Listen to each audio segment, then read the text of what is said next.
Vamos lá então, gente. Nós estamos com muita alegria de ter chegado no final dessa caminhada. Para quem não me conhece, né, nós temos bastante gente nova aqui hoje, né? Eu sou o pastor Fernando, essa mulher linda que estava aqui do meu lado é minha esposa, a pastora Sônia, tá? Nós somos um dos pastores desta casa, desta igreja. Eu estou sentado aqui, por que esse cara está sentado aí, folgado, a mulher está em pé, né?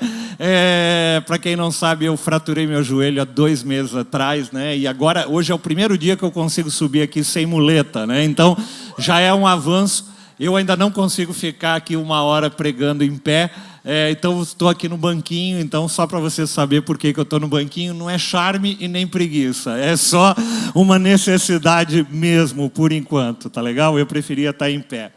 Mas, como eu disse, nós estamos hoje chegando na última semana do nosso Projeto Pontes. Esse projeto nasceu no meu coração em 2019.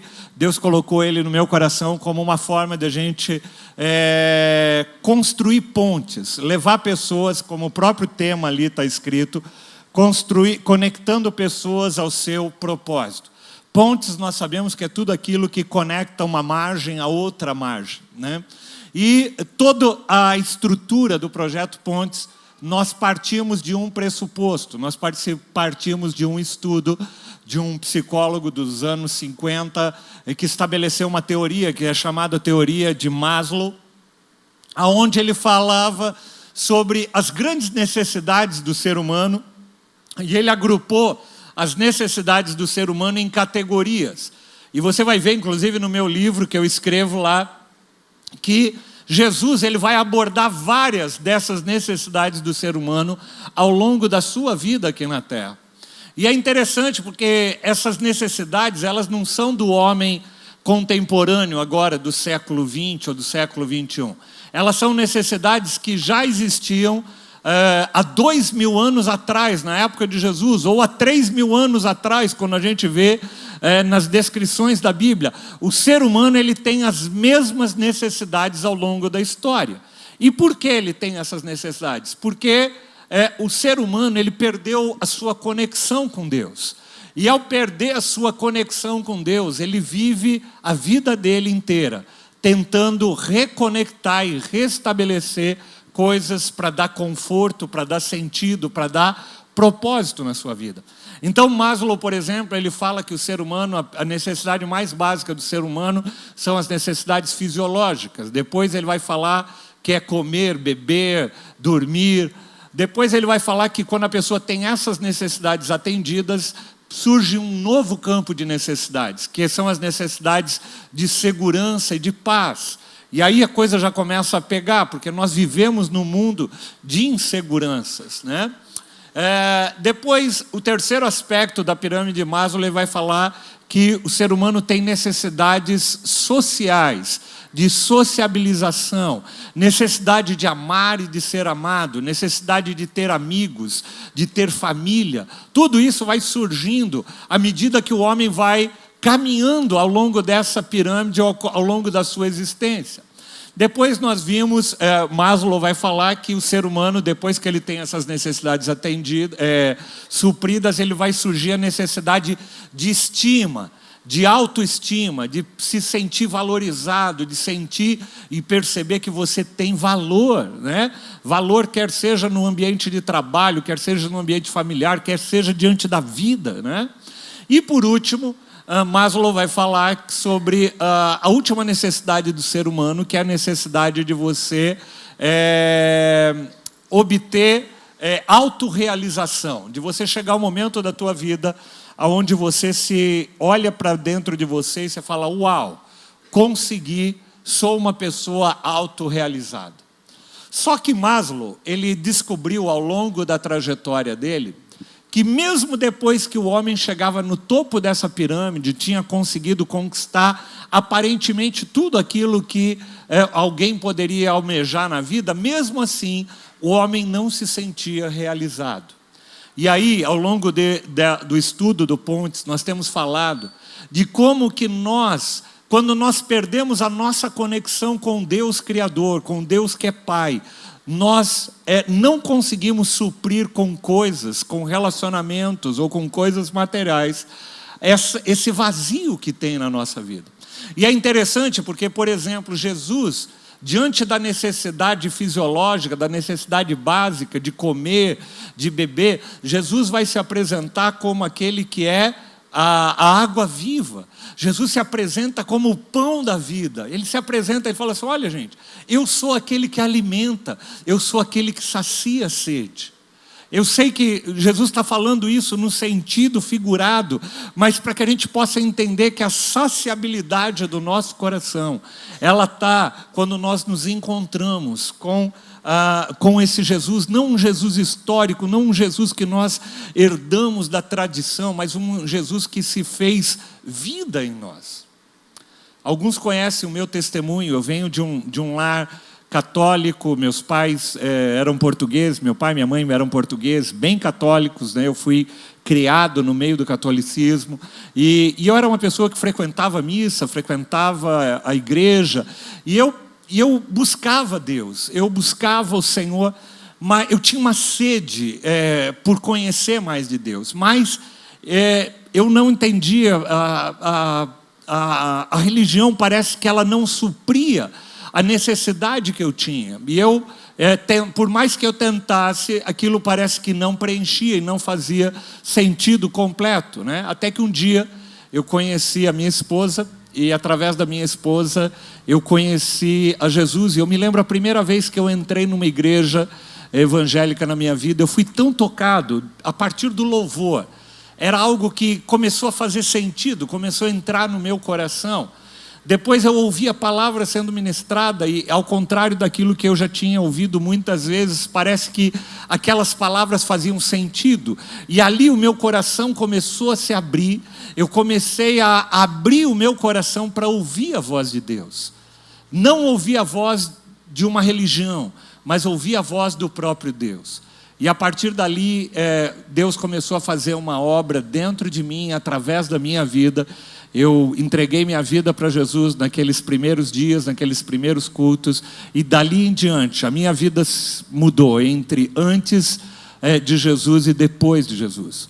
Assim como o calendário da humanidade é dividido em antes de Cristo e depois de Cristo, a minha vida foi dividida em antes desse encontro e depois desse encontro com Cristo. Eu descobri que Jesus está acima da religião, porque a religião, a palavra religião, ela vem do latim, que significa religar. Religar no sentido de que a religião é aquela que tenta nos religar ou nos reconectar a Deus. Mas a religião, ela é incapaz de nos religar a Deus. Ela é incapaz de nos reconectar a Deus. Somente Jesus pode fazer isso. Por isso que Jesus vai se apresentar como: eu sou o caminho, a verdade e a vida. Ninguém vai ao Pai a não ser através de mim. Então Jesus é essa ponte que nos reconecta ao coração de Deus, ao propósito de Deus, ao local da onde nós nunca deveríamos ter saído. Então a gente vive muitas vezes numa cultura, num país que todo mundo já ouviu falar de Jesus em algum momento da sua vida. Todos nós já ouvimos, né? Já vimos um filme falando de Jesus, nós já fomos num local que fala sobre Jesus, nós passamos em frente a uma igreja, fazemos o sinal da cruz em honra a Jesus, nós já vimos uma procissão, mas uma coisa é nós vermos, entendermos um personagem histórico, outra coisa é permitir que ele seja vida dentro de nós. Por isso que Jesus fala que aquele que beber da água que ele der jamais terá sede novamente, mas pelo contrário, ele vai se tornar uma fonte a jorrar para a vida eterna. E então Jesus, diante das necessidades fisiológicas de comida, de bebida, Jesus se apresenta como esse pão da vida. Diante das falta de segurança, Jesus se apresenta como a rocha eterna em quem nós podemos confiar, em quem nós podemos edificar a nossa vida e a nossa casa. E Jesus inclusive conta uma parábola bem conhecida, né? Ele fala que havia um homem que um dia construiu a sua casa sobre a rocha, a areia, e vieram as tempestades e aquela casa ruiu. E o outro homem constrói a sua casa sobre a rocha. E também vieram as tempestades, mas aquela casa permaneceu em pé. E o que Jesus está querendo nos mostrar com essa parábola é justamente sobre a base da onde nós edificamos a nossa vida e que nós construímos a nossa vida. Quando nós construímos a nossa vida sobre uma base frágil, quer seja sobre a base da religião, quer seja sobre a base das nossas convicções, ou da nossa tradição, ou do trabalho, ou disso, tudo isso é muito frágil. E vem as tempestades e isso rui. E Jesus fala assim, mas aquele que constrói sobre a rocha, e ele se identifica como a própria rocha, virão as tempestades. Ele não fala que não virão tempestades. Ele diz que as tempestades virão, mas que aquele que constrói a casa sobre a rocha, permanece inabalável. Então, diante da insegurança, Jesus se apresenta como essa pessoa. Diante das necessidades sociais do ser humano, Jesus se apresenta como o amigo. Ele fala assim, eu já não chamo vocês mais de servos, mas eu chamo vocês agora de amigos. Eu gosto muito de uma música muito antiga, lá do meu tempo de conversão, há 30 e poucos anos atrás, que falava, que era mais ou menos assim: não existe nada melhor do que ser amigo de Deus, caminhar seguro na luz, desfrutar do seu amor, paz no coração, viver sempre em comunhão e assim perceber a grandeza do poder de Jesus, meu bom pastor. Amém. Dá uma salva de palmas para você. Muito bem. Uau. Então, diante da necessidade de amizade, Jesus se apresenta como amigo. Diante da necessidade de nós sentirmos valorizados, Jesus nos amou e nos valorizou a tal ponto de Ele ter dado a vida para que nós pudéssemos hoje desfrutar de uma vida e uma vida abundante, como Ele diz. Mas eu queria ler com vocês um texto que está lá em Efésios capítulo 3, a partir do versículo 17 a 21. Efésios 3, a partir do 17 ao 21. Quem escreve essa carta de Efésios é o apóstolo Paulo. O apóstolo Paulo é um homem que teve um encontro com Jesus, e esse encontro com Jesus transformou a vida dele. Transformou a vida dele e ele escreveu a maior parte das epístolas, das cartas que nós encontramos no Novo Testamento. Paulo encontrou esse lugar de plenitude, de transcendência, que o ser humano tanto procura na sua vida. Semana passada eu falei um pouquinho sobre ele.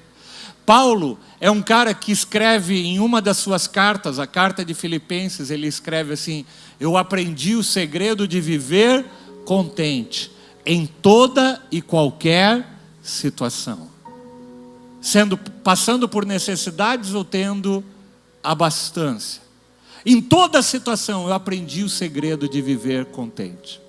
E a carta de Filipenses é uma carta destinada à alegria. Você vai encontrar a palavra alegria e felicidade várias vezes na carta de Filipenses. E o mais curioso, que às vezes a gente não sabe, é que a carta de Filipenses foi escrita num contexto que não era dos melhores.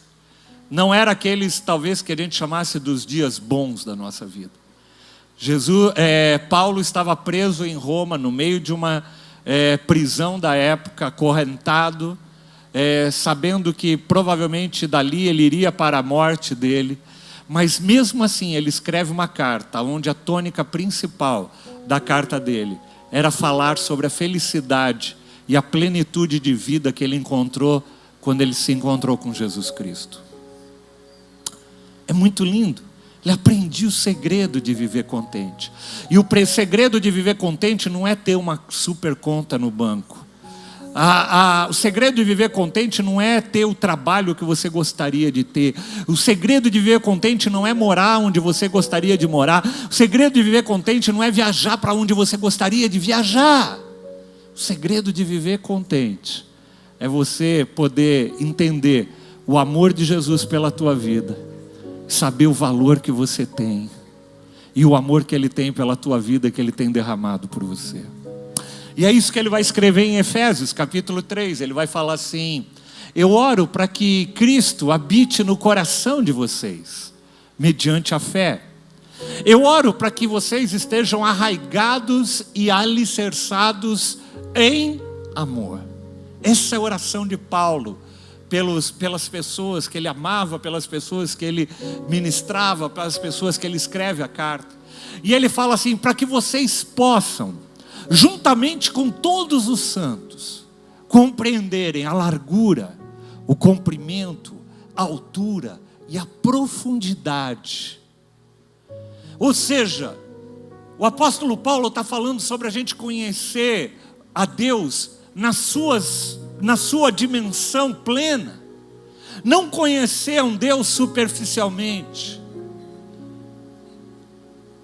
Jó é um dos personagens bíblicos que ele descreve, depois de um período de sofrimento, ele fala assim: antes eu te conhecia de ouvir falar, mas agora os meus olhos te veem. Porque Jó começa a ter uma compreensão de Deus, além daquela superficialidade. Como eu disse, nós vivemos uma nação onde todos já ouviram falar de Deus, todos já ouviram falar de Jesus.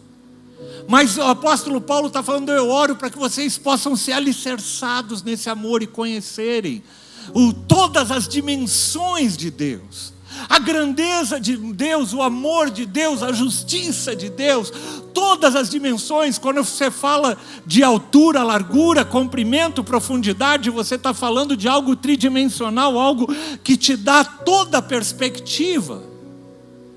E aí no versículo 19 ele diz: e conhecer o amor de Cristo, que excede todo conhecimento. O amor, não esse amor de novela, não esse amor de filme romântico, não esse amor que às vezes a gente idealiza no nosso coração e romantiza.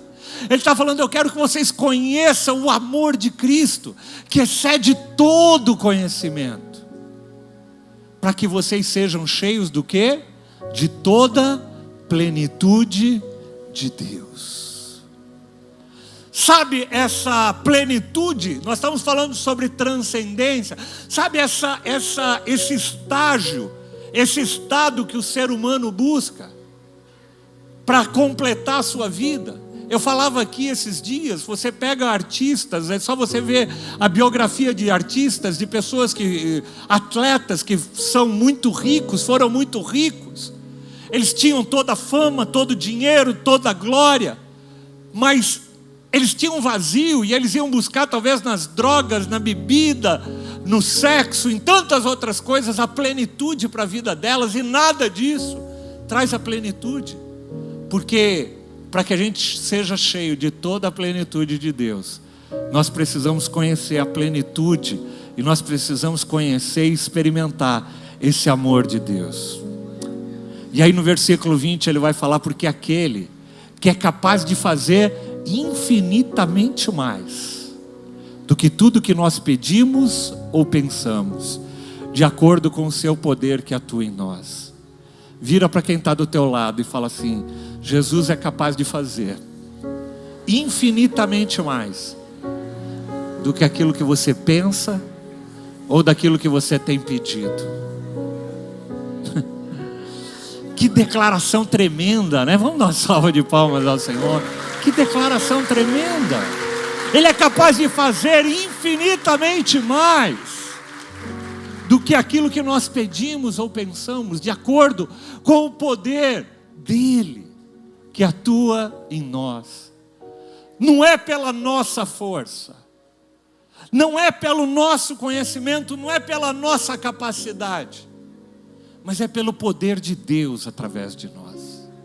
E quando a gente entende isso, a gente vai para um lugar de descanso. Sabe por quê? Porque nós nunca vamos ter toda a força que nós precisamos para realizar tudo aquilo que nós queremos. A pastora Sônia falou, agora há pouco, ela compartilhava, eu falei, puxa vida, eu gostaria tanto de ter os recursos para a gente fazer todo o projeto que a gente tinha ali. E humanamente é impossível, a gente não tem condição com recursos escassos que a gente tem. E aí a gente aprende a depender de alguém que transcende a nossa capacidade, que transcende as nossas forças, porque o poder é dele, e é esse poder dele que atua em nós. E aí ele diz no versículo 21, a ele seja toda a glória, na igreja e em Cristo Jesus, por todas as gerações e para todos sempre. Amém. Esse é o ser que transcende tudo aquilo que nós podemos imaginar. Esse é o ser que o psicólogo Abraham Maslow não conheceu e que não fechou a equação dele, porque essa plenitude só existe, nós só experimentamos quando nós conhecemos esse amor maravilhoso de Deus. E eu queria ir com outro texto também do apóstolo Paulo, em Romanos capítulo 8, a partir do versículo 28. Romanos 8, a partir do versículo 28. E eu quero caminhar com você, eu quero te chamar para você prestar atenção em cada coisa que o apóstolo Paulo nos ensina nesse texto. Ele fala assim: nós sabemos que Deus age em todas as coisas.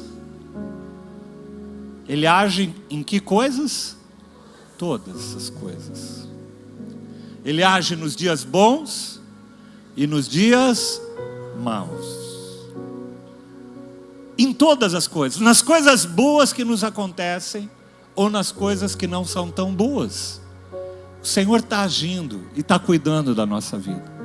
É isso que o apóstolo Paulo está falando. Nós sabemos que Deus age em todas as coisas para o bem daqueles que o amam, daqueles que foram chamados de acordo com o seu propósito.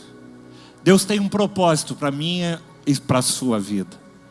Você não nasceu simplesmente para habitar aqui na face da terra. Para que você existe? Ah, pastor, eu existo para constituir uma família, para ter filhos, para ganhar dinheiro, para talvez deixar alguma coisa para os meus filhos. Para isso que eu existo. Puxa vida, mas isso é muito pouco.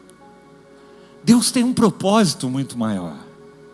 Nós vimos semana passada aqui na igreja, semana retrasada, não me lembro quando foi que eu ministrei, mas o propósito de Deus para a nossa vida é de nos tornar cada vez mais parecidos com Jesus, para que nós possamos manifestar a glória dele e para que nós possamos gozá-lo depois por toda eternidade junto dele.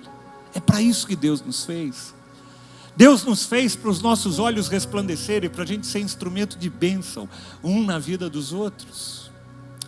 E aí no versículo 29 ele vai falar: pois aqueles que de antemão conheceu também os predestinou para serem conforme o quê? A imagem do seu Filho. Jesus predestinou eu e você para nós sermos o quê? Parecidos com Jesus. Para a gente poder amar como Jesus ama. Para a gente poder perdoar como Jesus perdoou. Para a gente poder manifestar a glória de Deus como Jesus perdoou. Conforme a imagem e semelhança de Cristo, a fim de que nós sejamos os primogênitos entre muitos irmãos. Deus te chamou para fazer parte de uma família, do qual o principal, o irmão mais velho é Jesus Cristo. Esse é o propósito eterno de Deus. E ele diz ainda no versículo 30, e aos que predestinou, também chamou, e aos que chamou também justificou, e aos que justificou também glorificou. Aqui tem vários termos que são difíceis, talvez alguns para entendimento, mas um deles eu queria explicar. Ele fala assim, que ele também nos chamou, ele também nos justificou. Justificar é você dar. Você já viu alguém falar assim, me dá uma justificativa por que você fez? E aí você fala, me dá uma justificativa porque você faltou no trabalho. E aí você vai contar uma história.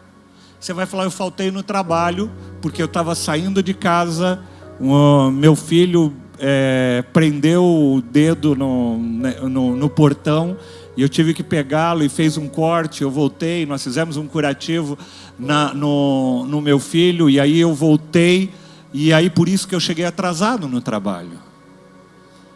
E aquilo é uma justificativa. A Bíblia diz que Jesus nos justificou. Sabe por quê, amados? Porque às vezes a gente acha que nós somos bons, mas nós não somos bons o suficiente.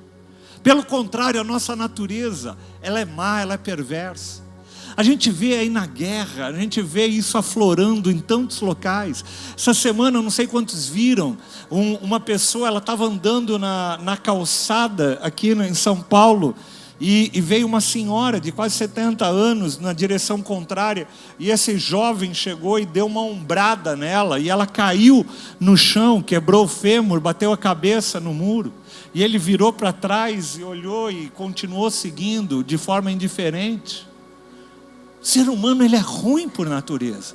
Nós somos egoístas. Talvez nós não somos desses que saem por aí dando ombrada numa senhora, mas dentro de nós, muitas vezes, o apóstolo Paulo, que escreve Romanos, fala: o bem que eu queria fazer, muitas vezes eu não faço, mas o mal que eu não queria fazer, às vezes eu me pego fazendo.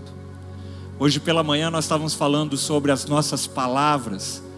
Quantas vezes nós proferimos palavra para os nossos filhos que nós não deveríamos ter proferido?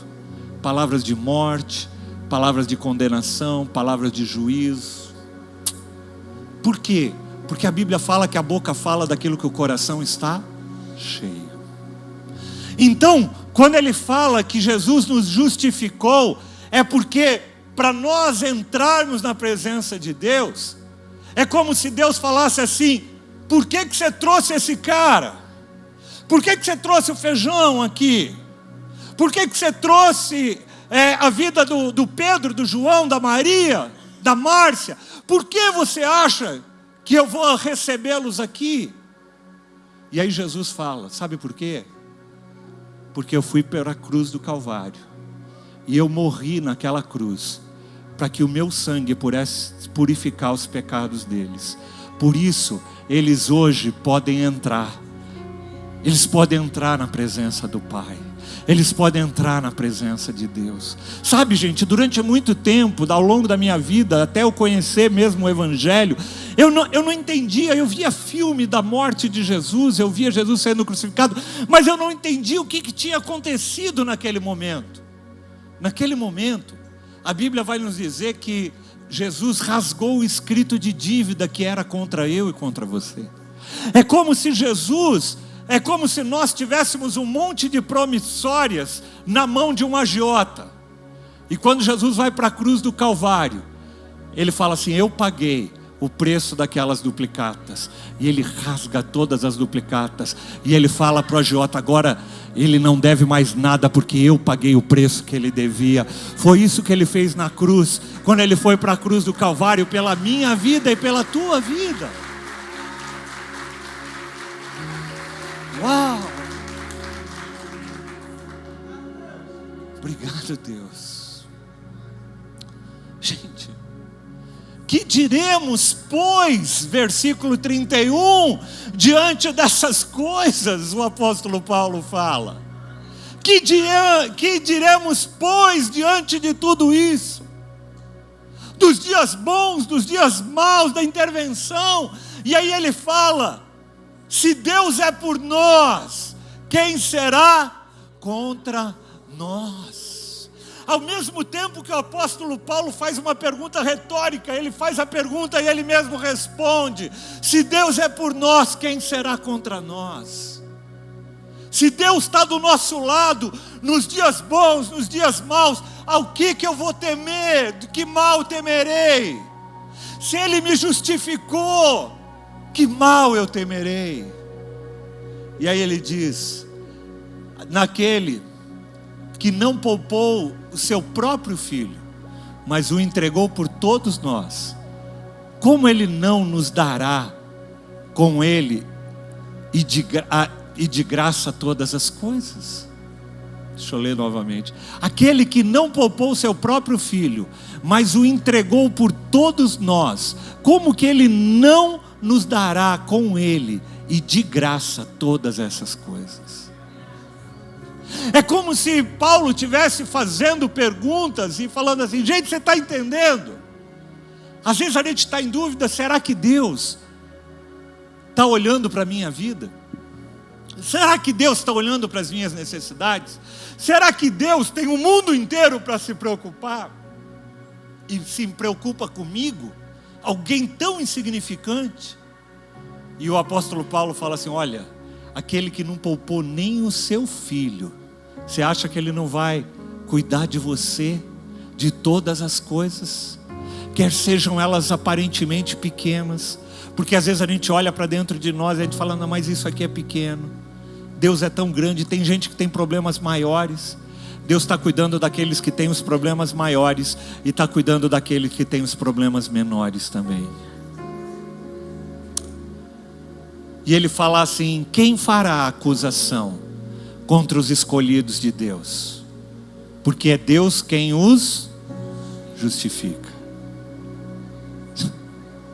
Sabe, amados, todos nós temos um passado. Todos nós já fizemos muitas besteiras na nossa vida. Alguns mais, alguns menos, mas todos nós já fizemos besteiras. Todos nós já erramos, todos nós já pecamos. E muitas vezes a gente carrega esse peso sobre a nossa vida. Sobre aquilo que nós fizemos, sobre aquilo que nós falamos. E parece que uma voz constantemente nos recriminando sobre o nosso passado e a nossa vida. E é sobre isso que o apóstolo Paulo está falando. Ele fala: quem fará a acusação contra os escolhidos? Você sabe que a palavra diabo significa acusador? Aquele que acusa não é Deus. Aquele que acusa é o diabo. O Deus é aquele que acolhe. O Espírito Santo nos revela e nos mostra os nossos erros, para que a gente possa se arrepender, pedir perdão e receber o perdão e a graça de Deus sobre a nossa vida. Quem fará acusação contra os escolhidos de Deus? Porque é Deus quem os justifica. Não foi qualquer um que deu um atestado, foi Deus. Quem os condenará, diz o versículo 34. Porque foi Cristo Jesus que morreu e mais, que ressuscitou, está hoje à direita de Deus Pai e intercede por mim e por você. Nós temos um Deus que se compadece da nossa dor, do nosso sofrimento. Como eu disse no começo, nós temos um Deus que sabe o que é viver dias bons e o que é viver dias maus. Ele sabe o que é ser tentado, Ele sabe o que é sofrer. E esse Deus está hoje à direita de Deus Pai, e Ele intercede por mim e por você. Ele chega e fala para Deus: eu sei o que ele está passando, eu sei o sofrimento que ele está passando. Nós não temos outro mediador, não há outro mediador, é só Jesus. A Bíblia diz que é Ele que está à direita de Deus Pai e intercede por nós. E aí no versículo 35 ele vai dizer: quem nos separará do amor de Cristo? O que é que pode nos separar do amor de Cristo? Será a tribulação? Será as lutas? Será as dificuldades? Será a angústia? Será a perseguição? Será a fome? Olha aí ele falando novamente uma das coisas que Maslow vai falando sobre as necessidades básicas do ser humano: a fome, a nudez, o perigo, a insegurança, a espada. O que é que vai te separar do amor de Deus? São as aflições, são as lutas. E aí no versículo 36 ele vai dizer: como está escrito, por amor a ti, nós enfrentamos a morte todos os dias. Todos os dias, amados. nós enfrentamos lutas. Todo dia nós enfrentamos a morte. Todo dia nós saímos. Amanhã você vai acordar, vai para o trabalho, vai pegar o metrô, vai pegar o ônibus, vai pegar o carro, vai pegar trânsito. Todos os dias nós enfrentamos a morte. Nós somos considerados como ovelhas, destinadas ao matadouro. Versículo 36 diz: mas, repete comigo, mas, em algumas coisas, em todas as coisas, em todas estas coisas. Que coisas? Aquelas que ele acabou de falar lá em cima. Na tribulação, na angústia, nos momentos difíceis, em todas essas coisas, nós somos o quê? Mais do que vencedores, por meio daquele que nos amou. Aleluia, Senhor, nós te damos graças, Pai. Nós te damos graças. Nós te damos graças, Jesus. Nós te damos graças. Mas em todas as coisas, aqueles momentos que você acha que o inimigo está ganhando, Deus está fazendo de você um vencedor. No meio da mais profunda adversidade, quando a tua vida está nas mãos do Senhor, Ele é capaz de transformar maldição em bênção. Ele é capaz de transformar vergonha em honra. Esse é o nosso Deus. Em todas as coisas, em todas, nós somos mais do que vencedores. Eu queria chamar o pessoal do louvor para vir à frente. Pois estou convencido, diz o versículo 38, de que nem a morte e nem a vida. A morte é algo difícil de a gente lidar. É difícil da gente superar. Mas ele diz assim: eu estou convencido, Paulo diz, nem a morte e nem a vida, nem anjos, nem demônios. Você não precisa se assustar com demônios. Se você está em Cristo, você é uma nova criatura e o Senhor tem te guardado. Nem o presente e nem o futuro. Quantos de nós estamos, talvez, nós vivemos a geração, nós falamos isso ao longo da série, a geração mais angustiada de toda a história. Nunca se vendeu tantos ansiolíticos, anti-ansiolíticos como nos dias de hoje. Antidepressivos como nos dias de hoje. Por quê? Porque nós somos apavorados, quer seja com o presente, quer seja com o futuro. Nos tornamos inseguros, com medo. O que será do futuro dos nossos filhos? O que será do futuro do meu emprego, do meu trabalho? O que será?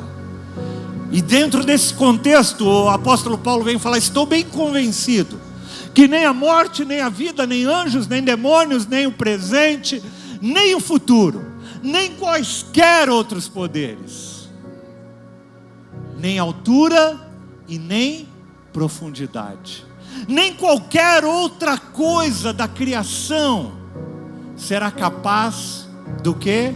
De nos separar do amor de Deus que está em Cristo Jesus, o nosso Senhor. Nada pode nos separar.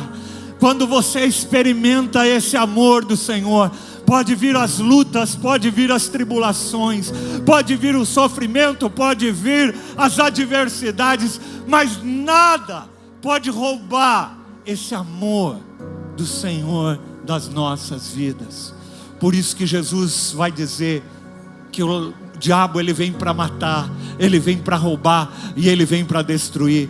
Mas no mesmo texto Jesus fala: mas eu vim para que vocês tenham vida, e tenham vida em abundância. Essa abundância de vida que o Senhor tem para cada um de nós. É isso, por isso que nós nos alegramos, é por isso que nós nos regozijamos, é por isso que nós estamos aqui, e nada pode nos separar do amor de Deus que está em Cristo Jesus. E eu quero te convidar para você ficar em pé nessa noite. Obrigado, Deus. Obrigado, Deus. Obrigado, Deus. Talvez você esteja aqui nesta noite. Nós cantamos hoje durante o louvor, falando, confiando em nosso Deus e no seu eterno amor, nós não seremos abalados. Talvez você esteja aqui nessa noite e talvez você esteja hoje aqui pela primeira vez no nosso meio. Talvez você já tenha vindo algumas outras vezes aqui. Mas eu queria te fazer um convite especial nessa noite. Eu queria te convidar para você abrir o teu coração, para experimentar esse amor que só existe em Cristo Jesus. Para isso, a gente precisa reconhecer que nós somos pecadores e não somos merecedores. Mas nós temos um Deus que nos justificou. Nós temos um Deus que decidiu habitar em nosso meio. Nós temos um Deus que foi para aquela cruz do Calvário e ali entregou o seu corpo e o seu sangue, como nós vimos aqui na ceia do Senhor. E ali naquele momento Ele entrega a vida dele para nos perdoar dos nossos pecados, para rasgar o escrito de dívida que era contra nós, e para que nós pudéssemos ter vida e vida em abundância. Eu quero te convidar nesta noite, você que está aqui, você que está online também. Talvez você não teve a oportunidade de estar aqui, mas você que está online pode também aceitar esse convite. E é um convite para você hoje receber Jesus na tua vida como Senhor e Salvador da tua vida. Para você receber no teu coração esse amor que transcende todas as coisas. Nenhum ser humano, sem experimentar esse amor, consegue ter a plenitude da sua vida. Porque a plenitude da vida está quando nós recebemos esse amor na nossa vida. Se você nunca fez uma oração entregando a tua vida para Jesus, eu queria te convidar hoje para você fazer essa oração. Eu não estou te convidando para uma religião, não é isso. Como eu disse ao longo dessa ministração, religião não nos leva para lugar nenhum. A religião só cria pessoas religiosas. O que eu estou te convidando não é para você abraçar uma religião, é para você abrir o teu coração, para que Jesus possa entrar e começar a fazer morada dentro de você. Lá em Apocalipse ele diz assim, diz que Ele está à porta e Ele bate. Para isso você tem que ouvir. E Ele diz, se você ouvir e abrir a sua porta, eu entrarei e cearei contigo. Você está aqui e eu creio que você ouviu a voz de Deus falando com você hoje. O próximo passo é você abrir a porta do teu coração, para que Jesus possa entrar. E eu quero fazer uma oração com você, uma oração simples. Se você está nos assistindo online e você quer fazer essa oração, você nunca fez essa oração e quer fazer pela primeira vez, coloca aquela mãozinha, fala assim, eu quero. E um dos pastores também vai entrar aí online no YouTube e vai orar com você também, tá? Faz isso na tua casa, mas eu queria agora focar em quem está aqui. Tem alguém aqui que nunca fez essa oração e que quer fazê-la hoje? Fala, Jesus, eu quero te receber. Eu quero abrir o meu coração para receber o teu amor na minha vida. Glória a Deus. Tem mais gente. Mantém tua mão levantada. Lá na galeria tem gente. Levanta a tua mão onde você estiver. Levanta a tua mão onde você estiver. Amém. Você que está próximo dessa pessoa, se você veio com ela, traz ela aqui na frente. Nós queremos orar com você aqui na frente.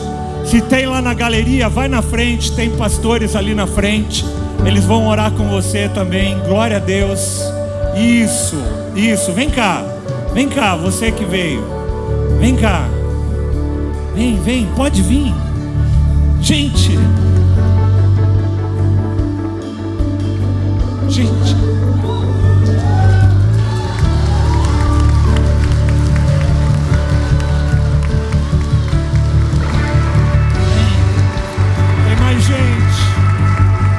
Tem mais gente. Gente, essa oração que eu vou fazer com vocês hoje, eu fiz há 35 anos atrás da minha vida. Em 1988. E ela foi um divisor de águas na minha vida. Parece uma oração simples, mas a Bíblia diz que aquilo que a gente liga na terra é ligado no céu, e aquilo que a gente desliga na terra é desligado no céu. Então essa oração, embora muito simples, ela tem um valor muito profundo nas regiões celestiais. E eu quero te convidar para você fazer essa oração hoje comigo. Normalmente eu me ajoelho com vocês aí, mas hoje eu não vou poder. Mas você, onde você estiver, abre a tua mão, como quem quer receber algo. A abertura da nossa mão simboliza também a abertura do nosso coração.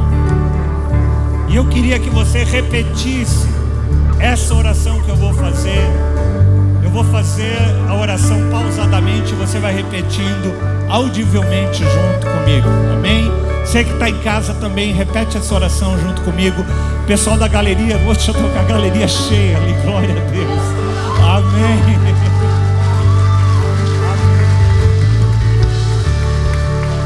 Abre a tua mão, você que está em cima, abre a tua mão e repete essa oração comigo. Senhor Jesus, eu sei que eu sou pecador, mas eu sei que o Senhor perdoou os meus pecados na cruz do Calvário. Eu sei que o Senhor não leva em conta o meu passado, mas eu sei que o Senhor quer escrever uma nova história a partir de hoje na minha vida. Eu sei que o diabo tem tentado me destruir, mas o Senhor está aqui hoje para me dar vida e vida em abundância.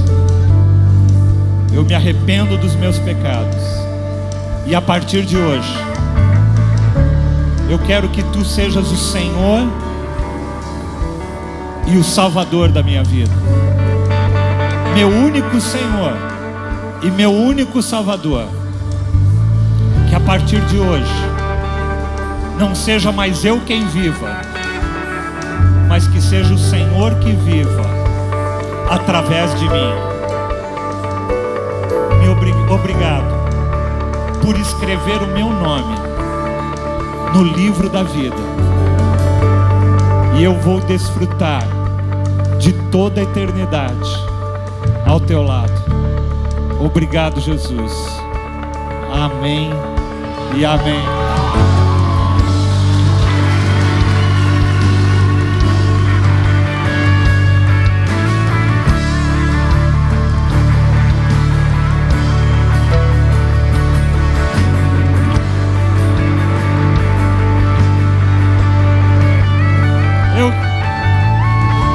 Eu queria, vocês que vieram aqui à frente, antes de voltar para o seu lugar, eu queria que você voltasse, virasse para trás e soubesse que Deus tem te dado também uma nova família a partir de hoje. Amém. Se você puder sair do teu lugar e dar um abraço nessas pessoas aqui, dá um abraço em cada uma dessas pessoas. Você tem uma nova família a partir de hoje.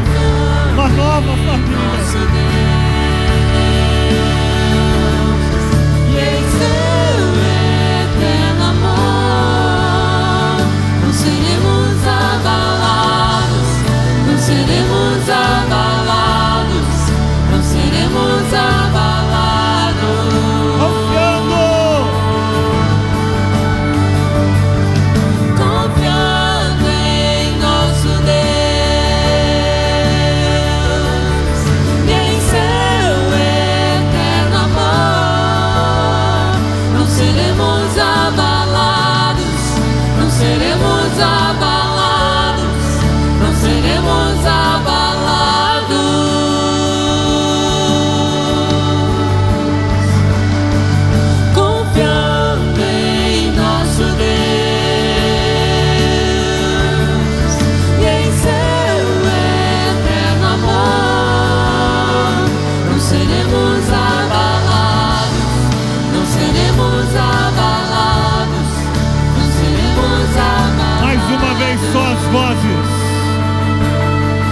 Bíblia diz que há festa no céu quando um pecador se arrepende.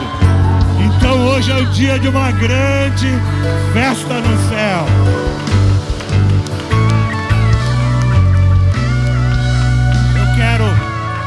Eu quero orar ainda por essas pessoas que vieram à frente, aí onde você está mesmo. Senhor, que cada uma dessas pessoas que hoje tomaram essa decisão, eu te peço para que tu estejas guardando essa semente no coração delas, e que o inimigo não venha roubar, mas que pelo contrário, elas caiam em bom solo, para serem multiplicadas a 30, a 60 e a 100 por um. Que desta noite seja um selo no coração e na vida dessas pessoas, para uma nova vida e para um novo caminhar com o Senhor. Esse passo que você deu é o primeiro passo daquilo que Deus quer fazer na tua vida. É o primeiro passo dessa caminhada. Conversa com as pessoas que te trouxeram, para saber como você pode continuar essa caminhada. A Bíblia diz que Jesus, ele é o caminho, mas ele também se apresenta como a porta. Ele é a porta pela qual você passou hoje, e é um caminho que Deus quer que você trilhe a partir de agora. É o caminho do batismo, é o caminho de conhecê-lo ainda mais. E essa é uma caminhada que a gente vai viver a nossa vida inteira, conhecendo e prosseguindo em conhecê-lo cada vez mais, para que cada dia nós possamos estar mais parecidos com Ele. Esse é o grande propósito de Deus para a nossa vida, para a tua vida. E hoje você deu um grande passo para isso, em nome de Jesus. Amém? Eu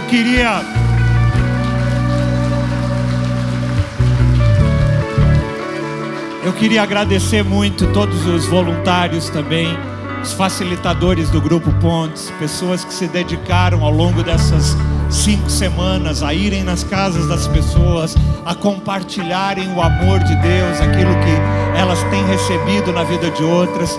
Que Deus abençoe a tua vida e multiplique tudo aquilo que você fez em nome de Jesus. Deus abençoe.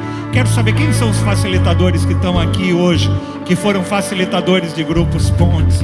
Glória a Deus pela tua vida, que Deus te recompense. E a Bíblia, isso que nós vimos aqui, é a prova de que o nosso trabalho no Senhor não é em vão. Amém? Glória a Deus pela tua vida. Uau!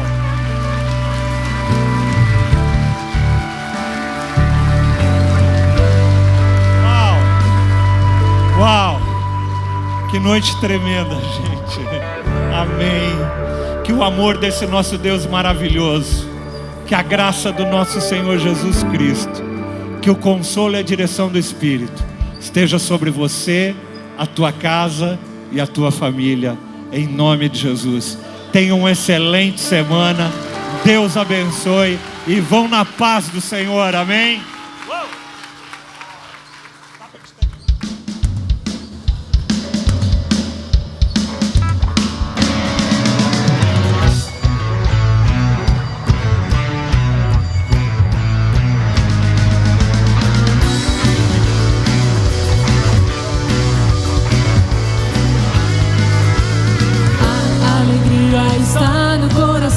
De quem já conhece Jesus.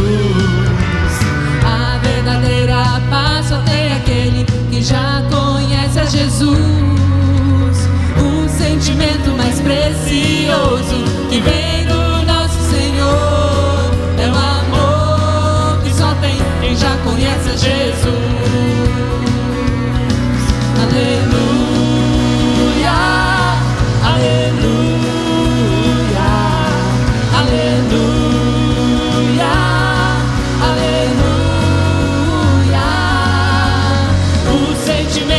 Precioso que vem do nosso Senhor é o amor que só tem quem já conhece a Jesus. Posso pisar numa tropa e saltar as muralhas, aleluia, aleluia. Posso pisar numa tropa e saltar as muralhas, aleluia, aleluia. Cristo é a rocha da minha salvação, com Ele não há mais condenação. Posso pisar numa tropa e saltar as muralhas, escutar o exército de Deus marchando sobre a terra em plano de guerra. Vai, já ouço o louvor que é arma de vitória.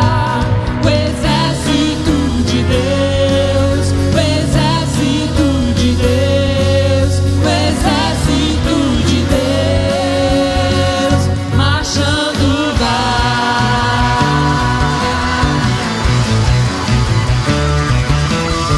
Caiam por terra agora os inimigos de Deus e seja estabelecida a casa do Senhor.